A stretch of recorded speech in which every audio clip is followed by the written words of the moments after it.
se inscreva no canal, curta e compartilhe. Temos vídeos novos todos os dias, 2 vezes por dia. A Pedra do Diabo. No coração de uma floresta esquecida pelo tempo, onde árvores retorcidas pareciam vigiar cada passo dado em suas terras enevoadas, havia um local que poucos ousavam mencionar. Uma pedra negra, tão antiga quanto o próprio mundo, erguia-se solitária em meio a uma clareira maldita. Sussurros diziam que aquele era o lugar onde pactos demoníacos eram feitos, onde almas desesperadas trocavam sua essência pela realização de seus desejos mais sombrios. A lenda da Pedra do Diabo era conhecida apenas pelos moradores mais velhos da vila próxima, guardada como um segredo amaldiçoado.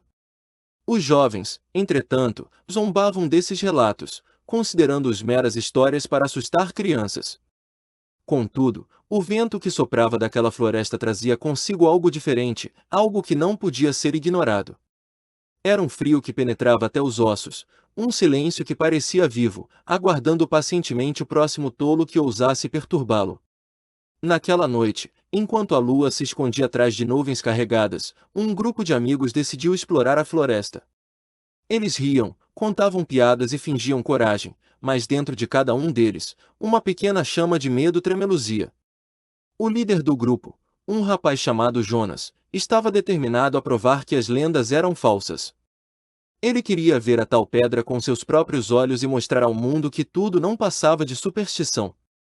O caminho até a clareira foi marcado por sons estranhos, galhos quebrando sem motivo aparente, sussurros que pareciam vir de lugar nenhum e o constante sentimento de que estavam sendo observados. Quando finalmente chegaram à clareira, a visão da pedra os deixou paralisados.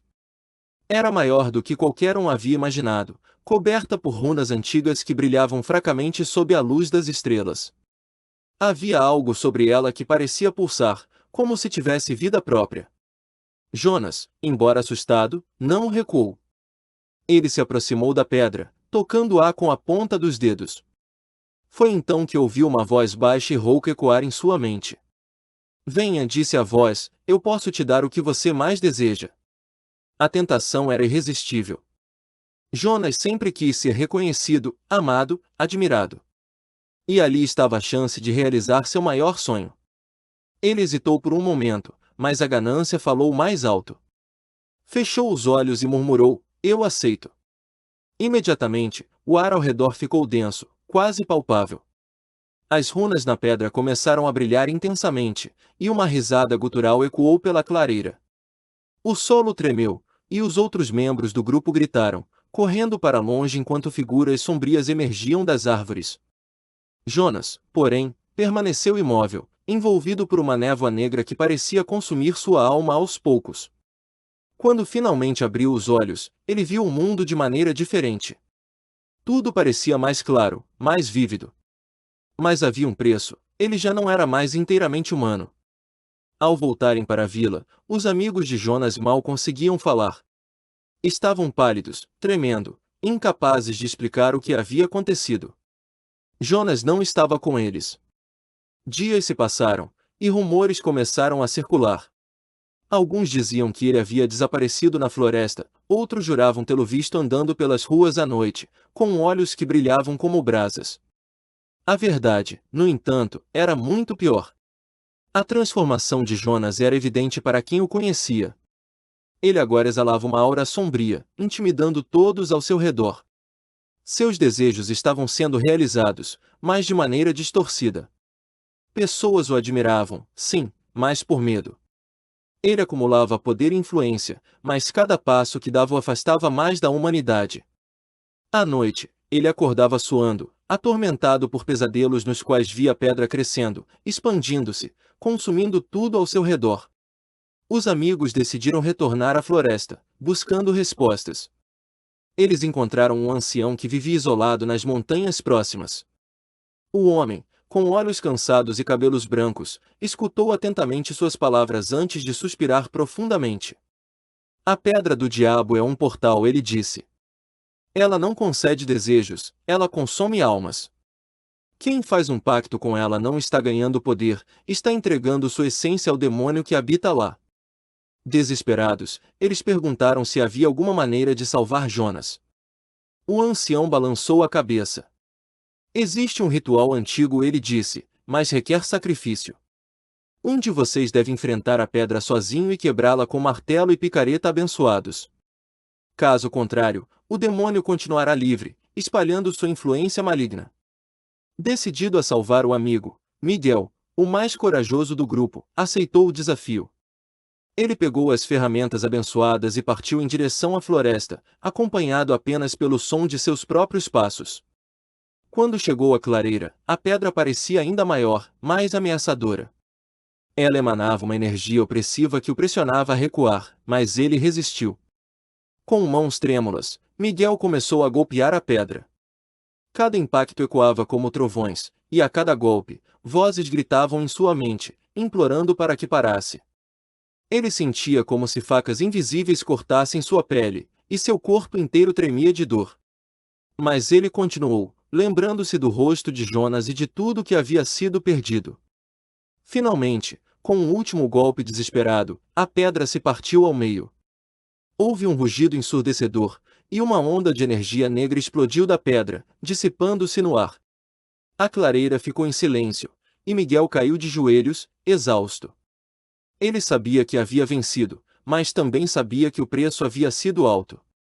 Ao retornar à vila, Miguel descobriu que Jonas estava diferente, mais calmo, mais humano. Mas algo em seus olhos ainda parecia distante, como se parte dele tivesse sido permanentemente perdida.